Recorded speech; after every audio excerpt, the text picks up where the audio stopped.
Hello and welcome back to Grassroots Crypto, where I like to teach people about crypto. And in this video, I'm going to explain THORChain wait times and fees. So I'm going to explain the wait times to add liquidity in THORChain, as well as the complex subject of fees for inbound transactions, swaps, and outbound transactions.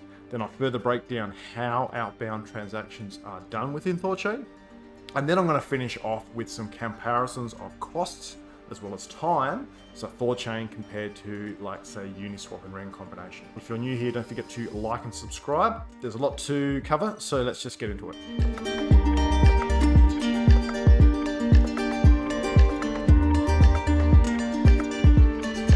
To set the scene here, I wanted to look at THORChain in a different way. The THORChain coordinates on-chain movements for connected chains. And these are our connected chains here, nicely color-coded with different color wallets and stuff like that. It holds a number of wallets internally, and when you send or withdraw liquidity from THORChain, this is all done by on-chain transactions, which is no different when you might send BTC or Ethereum or whatever to your friend directly. THORChain's blockchain, aka the replicated state machine, does all of the tracking of assets from different wallets, so on and so forth, as well as does all the accounting to connected wallets, liquidity pools, and all that type of stuff. It does all the back-end tracking and monitoring and understanding what's going on. So when you send BNB, BTC, or LTC to THORChain, you're just doing on-chain transactions to a wallet controlled from yourself here to a wallet controlled by THORChain. The Asgard Vault has a collection of different wallets, and as does Yugoslav vaults, which are run by nodes. Just see my videos on nodes and vaults for more understanding. The key point here is that it's all on-chain transactions. When you add or remove liquidity, THORChain just has a bunch of its own wallets, and it manages, we say, coordinates, orchestrates the on-chain movements, but they incur a fee just like any other on-chain transaction. So before we get to fees, I just want to explain the wait times within THORChain for when you add liquidity. So whether you're adding liquidity into THORChain or you're doing swapping an asset, there is a set wait time depending on the asset and how much you're sending that THORChain has. And that wait time is all based around the required confirmations. So the required confirmations you can work out through a formula, which is going to be the asset amount, as in like the dollar value of the assets you're transferring in, divided by the block reward for that chain. So as an example, if you're sending $1,000 worth of Bitcoin with a block reward of 6.25, when you divide that, you're going to get like less than 1, but the ceiling function will roll it up to the highest whole number. So the answer for this calculation for $1,000 of Bitcoin will be 1 required confirmation. To get the wait time on how long you need to wait, it's going to be the required confirmation times by the block time, which in Bitcoin's case is 10 minutes approximately. I've got some examples down here we can read. So 1 Bitcoin will take approximately 10 minutes. 50 Bitcoin takes about 1 hour 20. And for Ethereum, swapping 32 Ethereum with a block reward of 3 Ethereum per block, you will need 11 confirmations, and Ethereum has a block time of approximately 13 seconds. So you need to wait 2.5 minutes or 143 seconds. So when you're adding liquidity, I mean, generally most people aren't adding huge amounts, but if you are, you can apply this formula to understand how long it's going to take for your liquidity to be credited to when you add, and then how long it takes for a swap to occur once you've sent that liquidity in to get a different asset out on the other side. All right, let's talk about fees, and firstly, an inbound fee. So when you add liquidity into THORChain, this is a symmetrical addition into the BTC pool here. There's going to be 2 on-chain transactions. Now, native room is always set at 0.02 flat rate, doesn't change. However, all other connected chains are the one-time standard fee or the average fee, with the exception of BNB, because that's actually a fixed rate as well. Okay, just to give a bit more clarity on this standard fee or average fee, whatever, this is going to be the average of the previous fees paid inside of the blockchain. So if it's Ethereum, it's the average gas that's been paid in previous blocks, or if it's Bitcoin, it's going to be the average amount of sats or sats per byte, that's been paid in previous blocks. So that's how THORChain and a lot of other interfaces do that, is they find out what's previously been paid. So that's what that means when I say, so inbound fee, 1 times standard fee or 1 times average fee, which I reference throughout the video. Interfaces generally control this. Generally, I think in some of the more advanced ones, they have like fast, medium, or slow, so you can like override that type of what THORChain calculates or do some type of percentage of that. So what does that look like? I've got a screenshot from THORSwap. So if we add liquidity here, this is a symmetrical add. Then you're going to have the transaction fee for Rune over here, which is going to be this one here, as well as the transaction fee for Bitcoin here. So that's where we're doing 2 on-chain transactions into the Asgard vault, which is essentially sending it to the network. And then the replicated state machine records that and adds that to the BTC pool. THORChain does distribute liquidity to Yggdrasil vaults. That's vaults controlled by the nodes through a transaction called Yggdrasil add. And that's what that does here. So not all the funds are in the Asgard vault. See my video on nodes, and I've got another one on vaults for more information on that. Swap fees. So I just want to quickly touch on swap fees. When you swap one asset for another, you will be paying an on-chain transaction here to send, say, Bitcoin in this case, to THORChain for the swap, and an outbound transaction. And when you swap, you're essentially adding Bitcoin here to the pool and then reducing it from the Rune side. So you pay a slip. The slip fee is the same as what was in BepSwap, so I'm not going to go into too much detail. Just that it takes into consideration the liquidity you're adding, the depth of the pool, and how much you're taking that out of the balance. So they are swaps and the fees required. So yeah, 1 inbound, 1 outbound fee for a swap. Next, we have withdrawing liquidity. That's when you're removing liquidity from THORChain to yourself. So as an example, this is a symmetrical withdrawal where we're taking native Rune and Bitcoin out of the BTC pool. So there's going to be obviously a THORChain or native THORChain Rune transaction, and then a BTC transaction. The fees, so THORChain native Rune is the same as the inbound, so 0.02 flat fee. All connected chains are 3 times the standard or the average fee. So essentially, if you find out at the time you withdraw what the inbound fee is, you times that by 3, and then that's what the outbound's gonna be. So why is it 3 times? The reason for that is it needs to pay for the actual gas fee, the transaction fee. It needs to pay the liquidity providers in the pool here, and I'll go through more detail, and also pays the network reserve. And this is kind of that third part, is kind of in a way the network fee that THORChain keeps. What I'm going to do here is describe the process for withdrawals of liquidity, e.g. withdrawing from a liquidity pool or outbounds of a swap. So withdrawals are always paid in their native token, e.g. Bitcoin for Bitcoin withdrawals, Ether for Ethereum or ERC20 tokens, BNB for Binance Chain, e.g. BEP2 tokens, and so on and so forth. I've created a withdrawal example here of Bitcoin where I'm looking to withdraw $1,000 of Bitcoin that's inside of the network here. Also in our example, the average block fee or the gas fee is $20. Note, this is a simplified look at one outbound transaction, e.g. one part of a symmetrical withdrawal or the output of a swap. I've tried to keep this as simple as possible, as this process is incredibly complicated and there's just more and more layers of complexity below this. As a withdrawer, I will pay 3 times the average fee, e.g. $60 in this example, and this will be deducted from my withdrawal amount. Thus, if I had $1,000 of liquidity here in the network, I will get $940 within my wallet. The network keeps that $60. The THORChain reserve, in a way, obtains that $60 when you withdraw. Just think, once you've withdrawn and you've clicked the withdrawal button, indirectly the THORChain reserve will get those funds. Now that I've set up the example, let's go over how THORChain processes the outbound transaction. So our Thor node is selected to do the outbound transaction. That node takes 1 times the average fee from its Yggdrasil vault and then sends an on-chain Bitcoin transaction paying the Bitcoin transaction fee.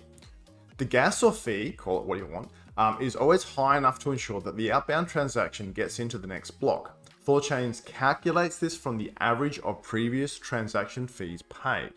The depth of the BTC side of the Bitcoin liquidity pool, which is also represented here, is updated accordingly. So effectively the node has taken Bitcoin from the BTC pool in order to pay for the transaction fee.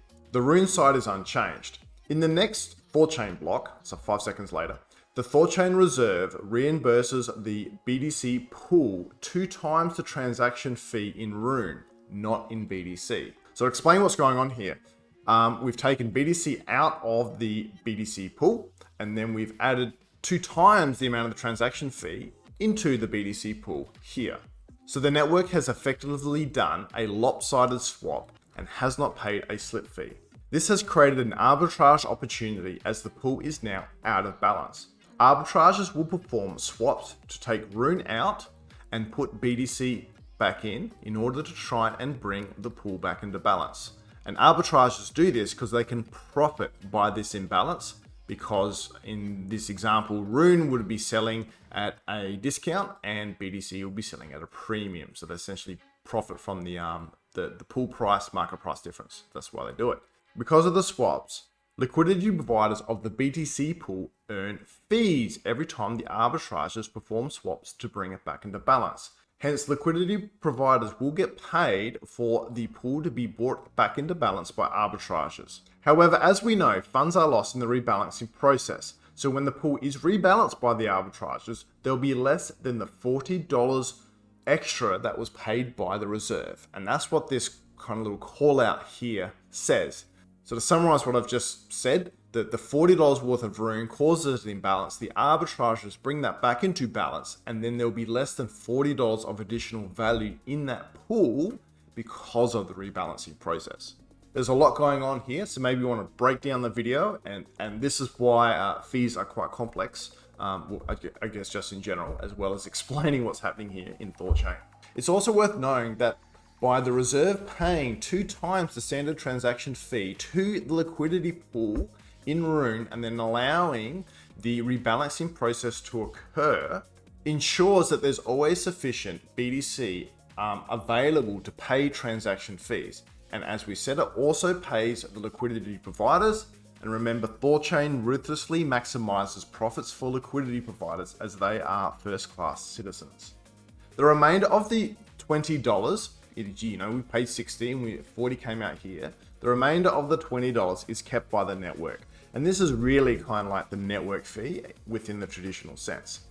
This pays for internal on-chain transactions like you could sell ads. That's the rebalancing of liquidity, and we talked about that a little bit before. Churns, where all the funds in the Asgard vault migrate to the new wallets, and features like impermanent loss protection. Just quickly looking at an Ethereum example, as it's the same process for every connected chain. It's literally the same process, just the fees different. So it's $12. When you withdraw Ether or any ERC20 asset, because Ether is the native token for Ethereum, then you'd need $36 worth of Ether to do that. If you're withdrawing $1,000, you would get $964 of liquidity to your wallet. And it's the same process. So the withdrawal amount is deducted from your wallet. The node pays the transaction fee here. Then the THORChain reserve pays 2 times the value in Rune to reimburse the liquidity pool. That causes an imbalance. It's arbed out to less than $24, but because there was a swap across the pool or multiple swaps across the pool, then liquidity providers of that pool will have earned fees. Same process if this was BNB and you're withdrawing a BEP2 token like BUSD or stuff like that, then the native token would need to be in BNB. It's the same process for all chains. You must have sufficient amount of native token to withdraw. So again, if we're withdrawing USDT or some type of ERC20 token, we would need at least $36 in this example worth of Ether inside of THORChain, and that to be deducted from your amount. Same with Bitcoin, you would need to have sufficient amount of sats. So if you didn't have $60 worth of Bitcoin in there inside of THORChain, you would not be able to withdraw. This standard rate does fluctuate like all the time. No idea what the fee might be when you actually go to withdraw, because it changes all the time. As I said, you must pay 3 times the outbound transaction fee. This pays the outbound transaction fee here. This pays the liquidity providers of the pool because swaps are done across the pool, and it keeps the network going and healthy for decades to come. Withdrawals are always funded by the chain's native token, as we've discussed. During a withdrawal, a swap happens, thus the native pools earn fees each time a withdrawal occurs. It may seem expensive, however, when you run through the example, it starts to make sense where the actual funds go. I have run some numbers to see how this compares to, say, Uniswap or Uniswap and Ren, which we'll show you later on in the video. So let's put all this together inside of a real example. So adding liquidity, which we covered before. This is some screenshots from THORSwap. So we add liquidity, we pay our Rune fee, we pay our Bitcoin fee, and it's going to end up looking like this, because it's a symmetrical addition inside the BTC pool. When we do a asymmetrical addition, and this has got so much confusion. If I add, and you can do this through THORSwap, because I've got to click on the BTC, because that's symmetrical, asymmetrical for BTC, asymmetrical for Rune. If I'm adding $1,000, just pretend that this says 2,000 here, and because that's my example. Anyway, if I'm adding that, then I only pay the transaction fee here in Bitcoin. However, do understand when you asymmetrically add, you are swapping assets, and essentially it looks like this in your liquidity pool. So you're getting exposure to both assets. It's going to be a little bit less than $1,000 each side actually, because you've got a slip. So when you add Bitcoin, you're not just having $2,000 worth of Bitcoin in the network. It is going to be $1,000 of each, or a little bit under when you take out the slip. So it is still a within the network under the hood, a symmetrical addition. Even though you've asymmetrically added, it is symmetrically held, and that's why there is a slip fee here, because you've got to pay the slip for the swap when you've added. If we go along and have a look at a swap, so we've talked about this before. So this is just a swap out. Then you can see that the slip fee is quoted here, and then this would be the transaction fee. So that's a swap. Then a double swap. If you're not sure, this is the process. So Ethereum in, it goes to the Ethereum pool for swapping Ethereum to Bitcoin. This does a swap to Rune. So essentially we're adding Ethereum and taking away Rune. Then it goes down to the BTC pool. This actually deducts the Rune depth from the pool and then adds it to the BTC pool here, but the replicated state machine does that. So we're essentially adding Rune and taking away BTC here. And then that's swapped to BTC and sent out. So you would pay the inbound Ethereum transaction one-time fee, then the slip for the swap across the Ethereum pool, then the slip across the BTC pool to convert Rune into BTC, and then the outbound transaction 3 times BTC, or 3 times outbound transaction for the outbound BTC transaction there. I've got an example BTC or Ethereum to BTC transaction here. So BTC comes in from a SegWit address to the Asgard BTC vault at the time. Then that goes through to Ethereum, and this would be from one of the vault addresses for Ethereum, and then that goes out to the actual withdrawal of the person that it pays. So that's what a double swap looks like in ViewBlock, just in case you're wondering, and that's what the memo looks like there. Lastly, withdrawing liquidity. So this is a symmetrical withdrawal, although THORSwap does allow an asymmetrical withdrawal through the same process as just BTC or Rune here, but this is a symmetrical withdrawal. You will pay the withdrawal fee because you'll pay the THORChain transaction here for native Rune, and then you'll pay the Bitcoin transaction fee here 3 times standard fee for Bitcoin on the way out. And that's what it looks like in the interface, where you'll have the Rune fee, because outbound Rune is still 0.02, then you'll have the Bitcoin cost as well. Lastly, just to finish this off, this is how a lot of interfaces calculate this, and I double check this with THORSwap. So transaction fee is the inbound fee and reduced from the amount of the input. The network fee is the outbound fee and is reduced from the output value. So when you see that inside of here, and you see like transaction fee, network fee, that's going to be inbound fee, outbound fee, just to translate that a little bit. Swaps, so the slip fee is calculated by taking the input amount and deducting the input fee, which is good. Otherwise you would pay more slip than you should. And then the final amount is obviously going to be essentially the input amount, take away all the fees. So the inbound fee, the combined slip fees, if you have any or whatever, and then the outbound fees. I think THORSwap has total fee here. So that's where it's adding it all up for you and it just gives you the total fee, but not necessarily in dollars. So you might have to work that out yourself. Most interfaces work the same. I'm just using THORSwap as an example. I hope that clears that up and makes that a bit clearer on how things work within THORChain and why it is charged 3 times the standard fee when you're withdrawing. All right, let's look at a fee analysis I did a couple of days ago, and what I've done is just try to compare something like Uniswap with THORChain. Now, this is very Ethereum centric here, although I do some native asset swaps down below.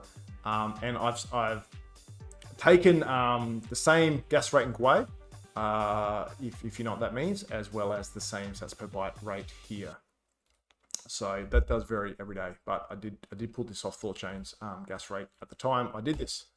So to make it even. So the difference is going to be really the units, if you know what I'm talking about with Ethereum, to do the comparison. So what I've found is that if you're doing ERC20 to ERC20 or even ERC20 to Ether out, it is cheaper to go through Uniswap than it is to go through THORChain. So that's something interesting to do that. If you just sticking only to the Ethereum ecosystem, then probably something like Uniswap, SushiSwap, or other automated market makers is going to be cheap on fees. So then if we start looking at native assets, then things become a bit more interesting.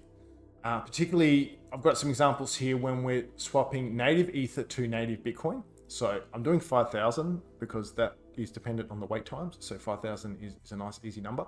So this is going from native Ether to native Bitcoin. So going through Uniswap, swapping that to say Ren BTC and then paying that out. So there's quite a significant fee difference here. So 154 to 31. And there's also a time difference. So at best, I said 6.5 minutes because you've got to do all of the Uniswap stuff as well as the Ren. So that's if you're lightning fast on Uniswap. But for THORChain, it's about 19 seconds because it's going to be 1 Ethereum block plus 5 seconds for the THORChain block. So very quick there and very cheaper.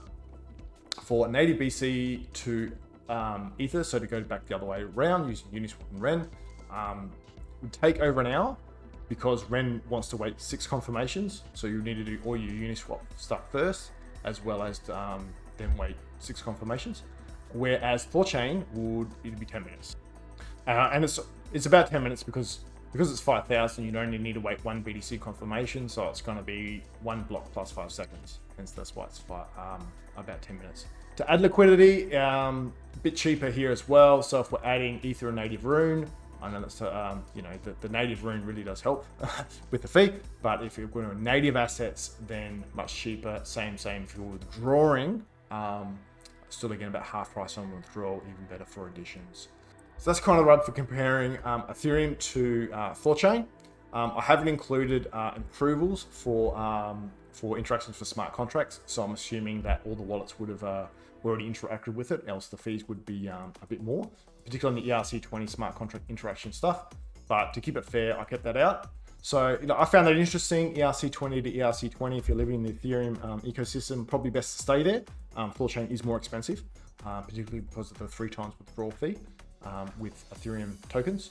However, once you start dealing with native assets, or you're trying to move from native to native, or just native assets, then THORChain really is better. It's faster. Obviously, you're not having to go through a third party to swap your Bitcoin either to one asset or swap an asset out to Bitcoin, which is really good for privacy, decentralization, and trust. Disclaimer, these are some very rough figures. Obviously, probably not valid by the time you watch this video. It's just indicative only. So let me know what you think here in the about this one. Interested to get your comments. I'm sure this is going to be controversial. I'm sure I'm going to get a lot of comments about this.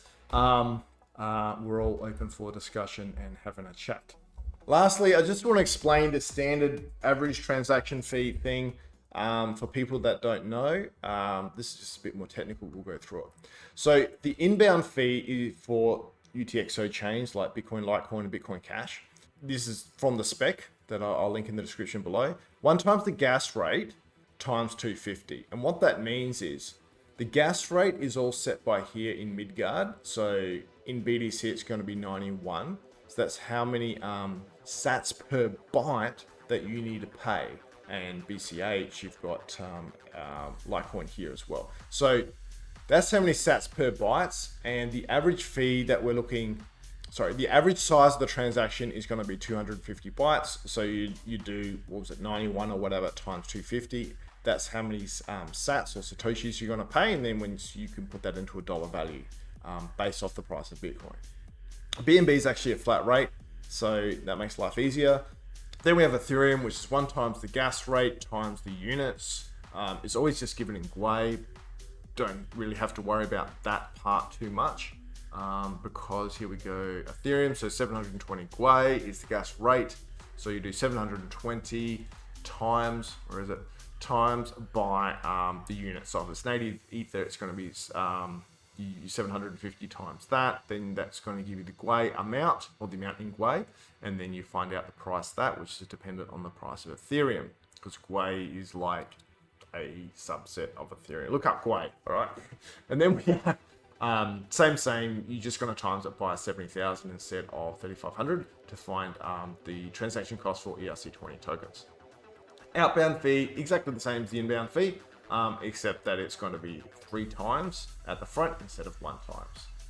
Rune transaction fee is set, if I can find it. So outbound transactions and native transactions. So this is what Thor nodes do. And this is going to be the outbound transaction fee for swaps and withdrawals. So all set to 0.02 Rune. So that's it for fees. That's it for wait times. That's it for the video. I hope you like this video. I can tell you an incredible amount of effort went into making this video. Been some amount of time since I started. Been living and breathing fees continuously for I think over a week now. So hope you got a lot out of the video. Like and subscribe to see more content like this, and to say your thanks. Put comments in the comments part below, and all the links and everything will be in the description below. Until next time, thanks and goodbye.